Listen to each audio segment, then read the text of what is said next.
What is up, Earth's mightiest subscribers? It's Ernie Blerd without fear. Welcome back to the channel. Okay, so today's video, we are going to be talking about Ten of Swords, Stasis, #1 by Jonathan Hickman and Tini Howard and Pepe Larraz and Mahmoud Asrar. And in this video, I'm gonna get to say I told you so once again in regards to the true identity of Annihilation. And we're also gonna learn a little bit about the fates of our sword bearers on the Krakoan side. And we're also gonna learn that the forces of Arrako are not as tight as we thought they were. We're gonna talk about all this and more right now, but first, wash your damn hands and let's hit that intro. Word to wise, grass only greener when it's fertilized.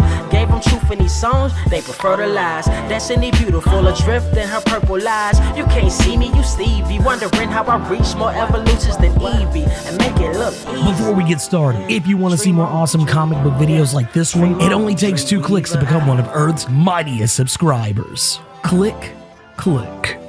Now, when we first kick this book off, we do see that Saturnine has basically called a meeting. Now, originally, I thought this meeting had to do with the Ten of Swords. It actually has nothing to do with this. It actually has to do with other matters in regards to Blightspoke and the character who I was very curious to see, Gia Whitechapel, who, you know, of course, Marvel named after a porn star. Maybe not intentionally, but that's just how it turned out. But anyway, we get to see that character. We also get to finally see Mad Jim Jaspers, who's been mentioned a lot but not really ever seen. And of course, as we've seen in the exposition pages, we finally get to see the new rulers of what has now been renamed Mercator, which originally did not have a name when it was ruled by the Telmanetes, but they have recently renamed it to Mercator. And basically they just show up to these meetings just to make sure Otherworld knows of their presence, but don't really have any intention on voting on anything that needs to be voted on. They're just kind of there to look ominous. But where things actually hit a mark is when Merlin brings up the crimes against Dryador and the fact that the original recipe for horsemen are basically squatting on Dryador because they pretty much came in and destroyed its people and took over its realm. But when challenged in this way, Famine is the one that points out that yes, Dryador is what they took over. They have killed everyone. They've destroyed their childless king and they poisoned the well, pretty much flooding its rivers with the blood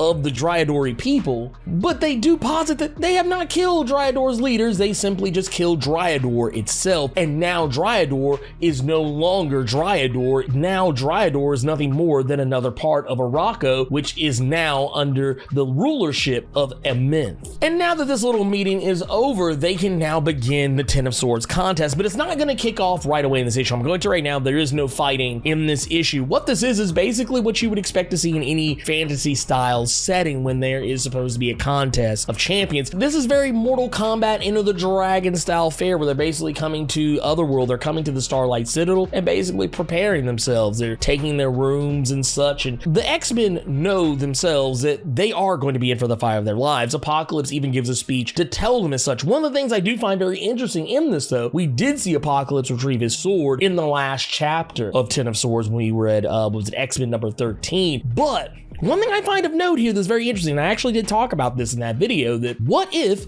Gorgon already had his swords? And apparently he did. He already had both the God Killer and the Grass Cutter, so yeah, there you go. He didn't even have to go looking for it. It was already there, and they placed their swords down. And one of the things I love about this, and I really love this shot here, I love this shot where they're basically looking down upon one another, whether they realize it or not, but basically where they're standing in their respective summoning circles, they're basically standing opposite of one another. It's like a mirror image from one to the other. Now, the Arakans find themselves in the same boat that the Krakoans did. They didn't necessarily know where all the swords were. Some they actually did know, some they did already possess, but they still had to find others. Ultimately, this scene that they're showing us takes place before they brought Solum into their ranks, because we're also going back and looking at how War feels about the idea of swallowing her pride and bringing him on board. Horde, despite the fact that he was requested. To which Annihilation replies that she has waited thousands of years for this, and do you think I will allow pride to stand in my way? All she cares about is getting the blades. Bring her her swords, bring her her bears, nothing else she gives a damn about. And of course, one of the first that we see get recruited into these ranks is REDROOT the Forest and her blade Alluvium. Now, you may see some similarities here because REDROOT, much like Cypher on Krakoa, is the voice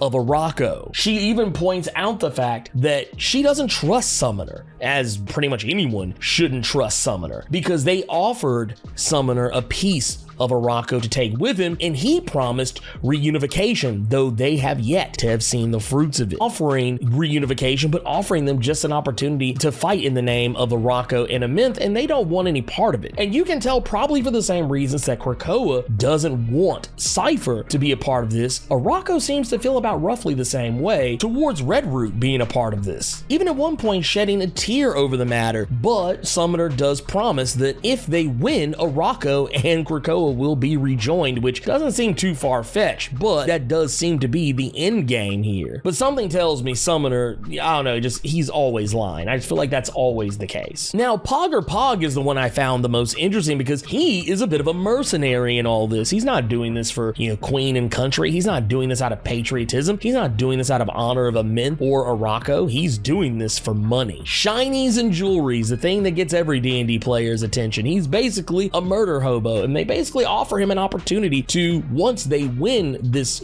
contest of swords, that he will have an opportunity to plunder an entirely new realm that he's never seen before, referring to Earth. Bay the Blood Moon is one that's even more interesting in the fact that Summoner didn't really have to do any coaxing. Bay had literally just felled some Cthulhu mammoth-like creature, and when Summoner arrives, Bay simply cuts them off and says that they're in. They don't need any convincing. They're ready for the battle to come. Now, the White Sword is a whole other matter because you got to remember the White Sword and his 100 have been going to war with the Amenthi Horde for forever, and knowing that the original recipe Four Horsemen of the Apocalypse threw in their lot with Amenth, this has made them bitter enemies, and now it comes to pass that famine and death are appearing before the White Sword under a white flag of peace, and the White Sword is literally sopping this up. He is literally too pleased with himself. But really, at the end of it all, he simply wants them to beg them for his help. He doesn't care about, once again, helping them or what they want, what they desire. He only cares about what they can offer him. And when they claim that they do not beg, he reminds them that he was there when they were children. He's fairly aware that they are capable of begging. He has no interest in what they have to offer as far as their word, because he knows that a trader's word is worth less than nothing. But they still need him, and they're willing to give him whatever he wants as a result of it, which does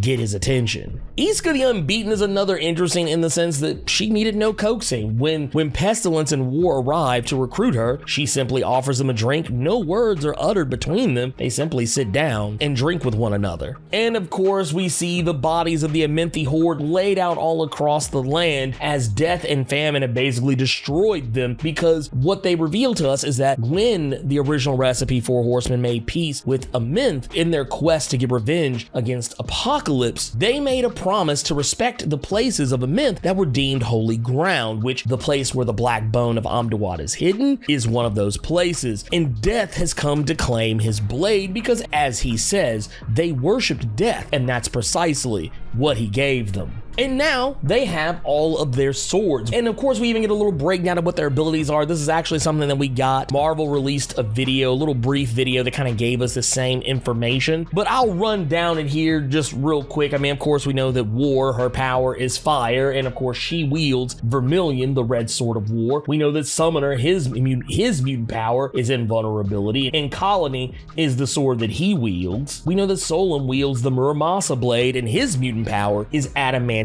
skin. The white sword of the Ivory Spire, his sword Purity is what he wields, and his mutant power is healing. And of course, REDROOT the Forest wields the Alluvium Blade, and their mutant power is Botomancy, which should be obvious considering what they look like and their ability to communicate with Arrako. And of course, Death has the Eyes of Death as a mutant power, which probably means he can just look at you and kill you. And of course, we just talked about it, he's wielding the Black Bone of Amduat. Iska the Unbeaten wields the Sword of Mercy, and we know that her power is that she cannot lose. Bay the Blood Moon has the mutant power of the Doom Note, which I'm very curious about. And they wield the blade, the Seducer. And of course, Pog, well, they have no mutant power. They simply are just a monster of sorts. But they wield a blade by the same name of Pog. And of course, with Annihilation, everything is redacted, and we know that they wield the Midnight Blade. No longer called the Twilight Blade, I've noticed, but whatever. We're not told their mutant power or their true identity or where they hail from, but we're gonna get to that here in a minute. You see, once Saturnine has welcomed the mutants to their chambers, their resting chambers before the battle begins, each of the mutants of Krakoa notice that a tarot card has been placed upon their bed.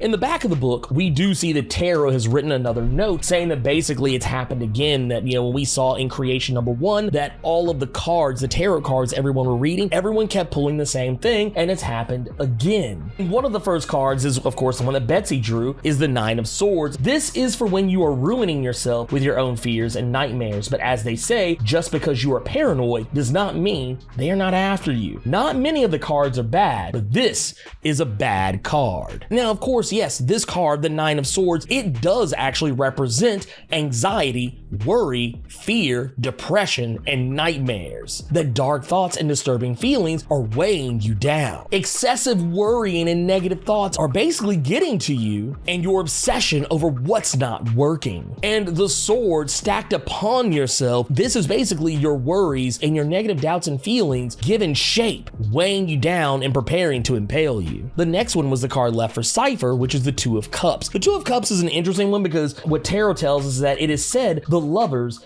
is not the card of true love. This one is. Harmony is this one's future, but it can be perilous to form such bonds in times of war, which makes one wonder because given the look of the card itself, it basically implies that Cypher is going to find a companion, though part of me wonders, you know, because it is kind of misleading, the shape and look of this companion. Something tells me that we are going to see Cypher and Warlock literally become one, which may explain why Cypher is not around after Ten of Swords, at least not in the way that we are used to seeing him. Maybe kind of reminiscent of something that I believe has happened in the past, where Cypher and Warlock, though this was technically a clone of Cypher, I believe that he did this with, became one, only this time it'll be more closer to the real thing. But yes, the Two of Cups does represent unified love, partnership, and mutual attraction. So who knows? Maybe? Though another thing I could see happening is that because he is the speaker of Krakoa and that REDROOT is the speaker of Arrako, maybe that could also mean that maybe they will find some kind of a common ground, considering that they both speak for their respective islands. This could be what this card is referring to. Maybe not even so much Cypher himself, but Arrako and Krakoa. Some have even posited this might even be Warpath, who is going to be returning to the New Mutants post Ten of Swords, so who knows, it could be that too. Now, we never got to see Gorgon's card, but she does say that this is the one that let me know this was not an ordinary reading. This card would only show me the back. I flipped it to reveal itself, and wouldn't you know, another back. I flipped it again and again, picked it up to examine it. Somehow, I had a card with no message, but even nothing can be for someone, so I pass it along. Now, what this could mean, I have no idea. It could mean that Gorgon doesn't have a future in all this. Maybe this could be something that alludes to the fact that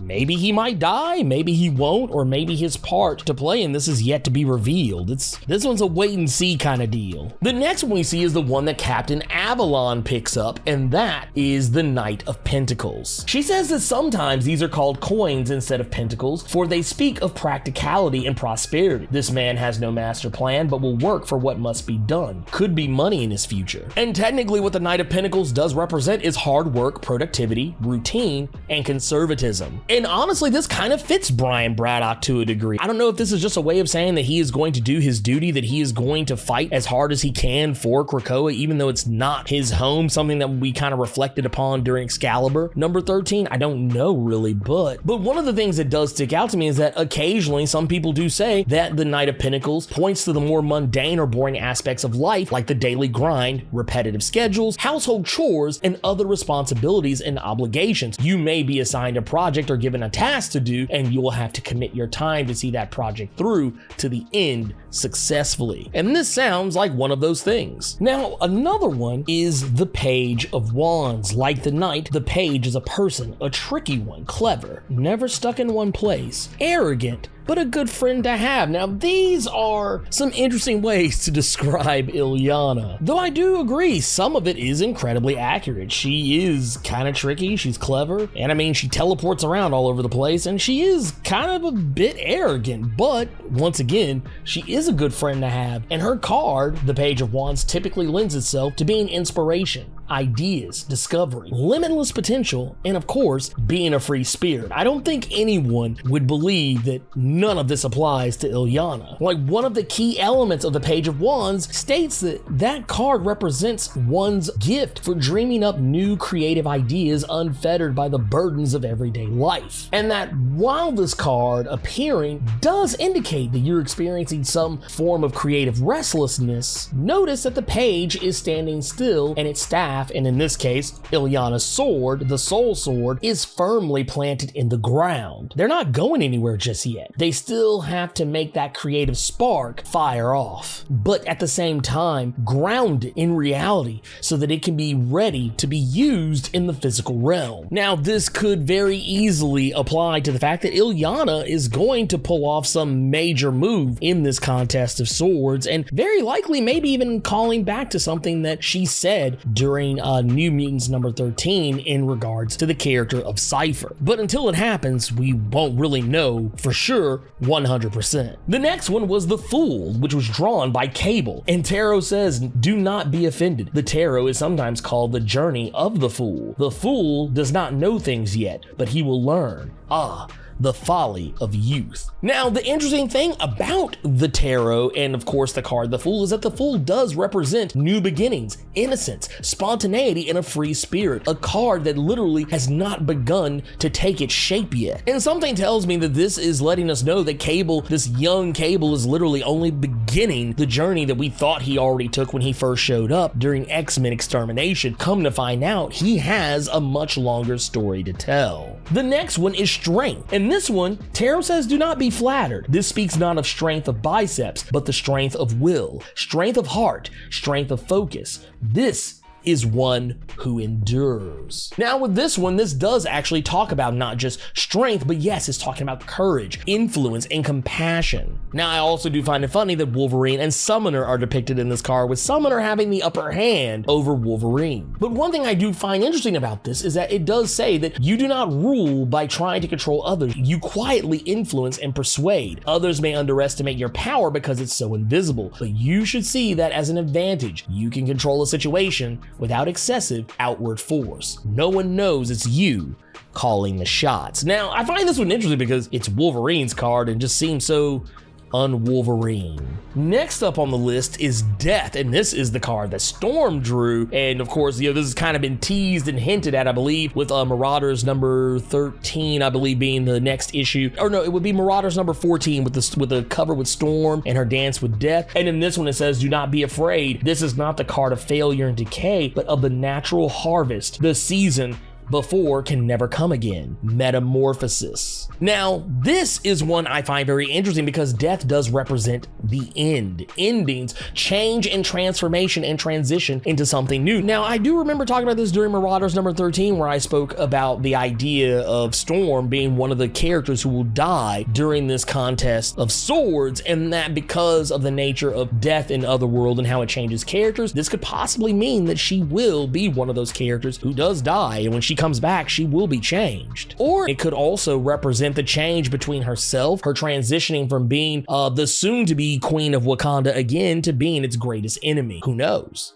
Could mean a lot of things. And then last but not least is the card that Apocalypse drew. And he destroyed his card. Because one of the things he talked about is that we must play by the rules until they no longer suit us in this contest of swords. And when he found that card laying on his bedchamber, he immediately decided that this no longer suited him. And when he confronts Saturnine about it, she is more dismayed at the fact that he destroyed an ancient card from an ancient tarot set. You see, the thing is that Saturnine doesn't know Apocalypse as well as many other characters in this comic may. She doesn't know him that well, but she knows him by reputation, and she does recognize a lot of what Apocalypse has tried to do. She even points out the fact that Apocalypse did her a great favor during the earlier issues of Excalibur, where he basically orchestrated the death of Morgan Le Fay. Basically, this helped Saturnine and what gave her an opportunity to further rise in her ranks to power. But instead of treating her as an ally, Apocalypse decided to treat her like an enemy. And she thought that this was very strange, and then at the end of it all, Apocalypse still needed an invitation to get as close to her as he would need to achieve his goals. So at the end, everything that Apocalypse did, even though technically it all worked out in the end, it was really all for nothing, because at the end of it all, she still controlled who came and went from Otherworld. Now, of course, Saturnine is busy. She's going to go meet with one of her other appointments, and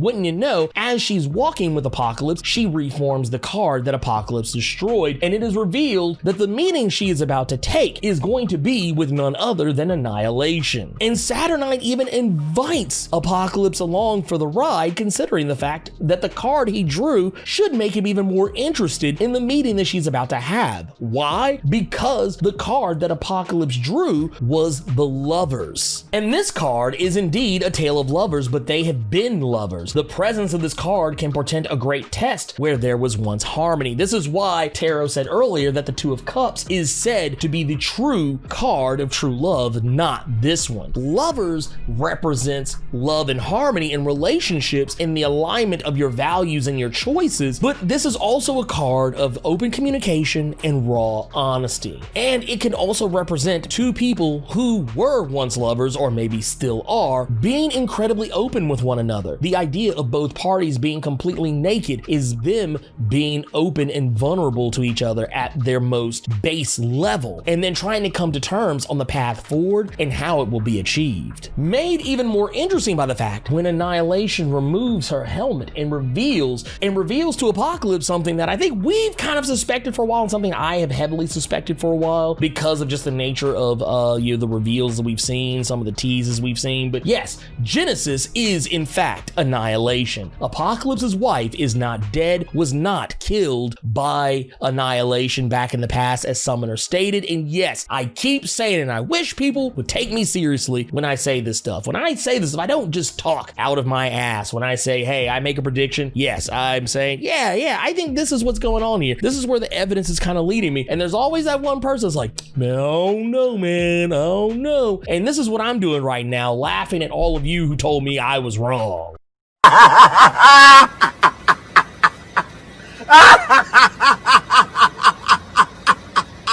And when Apocalypse asked her exactly how she survived all these years, how is she still alive, her answer is simple: survival of the fittest. So there we have it. This issue, even though, yeah, there wasn't any action or anything like that going on, this is probably one of the best issues I think I've seen out of this Ten of Swords, just because of the layering, the storytelling, the setup. And this is a good middle ground issue because it's basically letting us know what's to come. And we still, once again, we're officially halfway through Ten of Swords, and man, man, it is good. It is so good. I love what's going on here. I love the commentary that's going on here between Apocalypse and Annihilation, these lovers who were once of the same mind, and somewhere down the road there was a schism between them. And now I think we're going to learn a little bit more about what happened to Genesis once she went through that portal. I really can't wait to see that side of the story, because now at this point we've seen Summoner's side of the story, we've seen Apocalypse's side of the story. Now we're finally going to get to see Genesis's side, and I'm really excited about that. that. I'm also very curious to see how they're gonna match everybody up. I know that we kind of seen a little bit of a tease in regards to some of the characters who are gonna be coming together